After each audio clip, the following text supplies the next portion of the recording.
Hiya, we are Group 8G and this is our MDP video submission. Our group leader is Lucy Duncan and the other members are Isla Cartwright, Mark Linden, George Liddell, Holly Gallagher and myself, Maria Drakakis. In this video submission will be structured as a news report and each person will be representing each of the topics covered so far in the MDP course. We have chosen to base our report on the case study of Donald Trump in 2012 and the controversy surrounding the construction of his golf course. Good morning. Breaking news. US entrepreneur tees off with two of Scotland's top golfers despite calls for a boycott from conservationists. Mr. Trump and his company, the Trump Organisation, have for a long time insisted on building a golf course. This conflict had effects on various groups of people. We're going to pass you over to our business correspondent, Lucy, to tell us how this conflict would have ideally been resolved. Thank you, Ayla.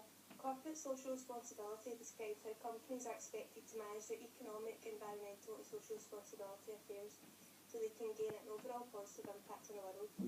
Whilst it is widely accepted that corporate social responsibility is not voluntary, it is the moral duty of all businesses and this is not always maintained.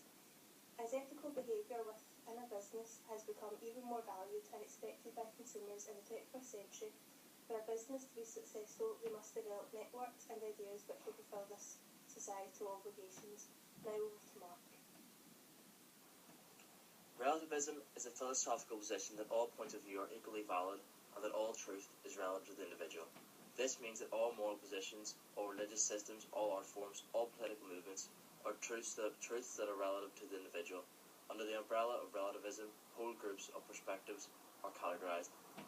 In philosophy, egoism is the theory that oneself is or should be the motivation and the goal of one's own action. Egoism has two variants, descriptive and normative. The descriptive variant conceives egoism as a factual description of human affairs. That is, people are motivated by their own interests and desires, and they cannot be described otherwise. Utilitarianism, at its most basic, states that something is moral or good when it produces the greatest amount of good for the greater number of people. It's a theory of normative ethics that asks whether a specific action is good or bad, moral or immoral.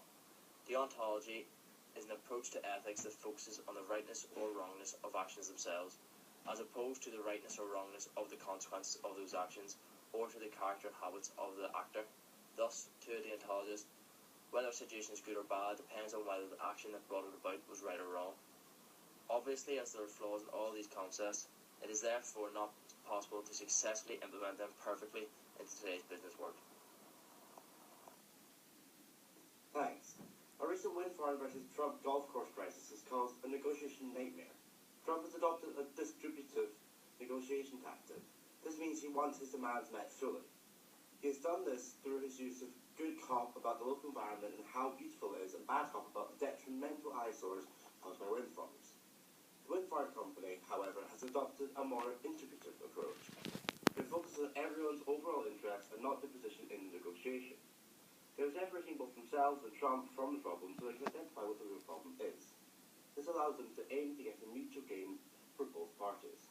Trump's business, therefore, is not playing a threat role within the society it is hoping to operate within. I'm here today with Molly Forbes, a 92-year-old woman who Trump bullied out of her home. Hello, Mrs. Forbes. How are you today? Hello, I'm very well, thank you. Yourself? I'm good, thanks. We are here today to discuss recent events in light of Trump's golf course. It's heartbreaking to hear how you were bullied out of your own home in order for the construction of the golf course. I know, I was distraught to find out I had to leave the house I had lived in for so many years. In addition to this, think about how many other people will suffer from this project. If that man is brutal enough to force an old woman like me out of her home, imagine what lengths he will reach to construct this course. What are your thoughts on the construction of this project? I think it's barbaric, as this will affect so many stakeholders. As displayed from the stakeholder matrix, this will involve a wide variety of people. For example, environmentally, conservationists worry about the impact it will have on local wildlife, and the conflict with the building of the local turbines, which were not actually built, was out of order. Economically, who knows how Trump may treat his other stakeholders and shareholders. He promises the world, and it never happens. Never trust Trump. Thank you for taking time out of your busy day to be here with us and sharing your opinion. Back to Isla and Holly in the studio. This is a stakeholder matrix, and ideally businesses should use them to pinpoint who they owe their interests to However, in this case, it is evident that Donald Trump has not done that. So that's all from us here today at MDP News. Just to recap on today's events, the role of a business in society is broadly disputed. In a modern world where it is ever more important to be ethically responsible, it is the moral duty of businesses to perform their daily business transactions with a moral code in mind, acting in the interests of stakeholders and compromising accordingly in order to attain an overall improved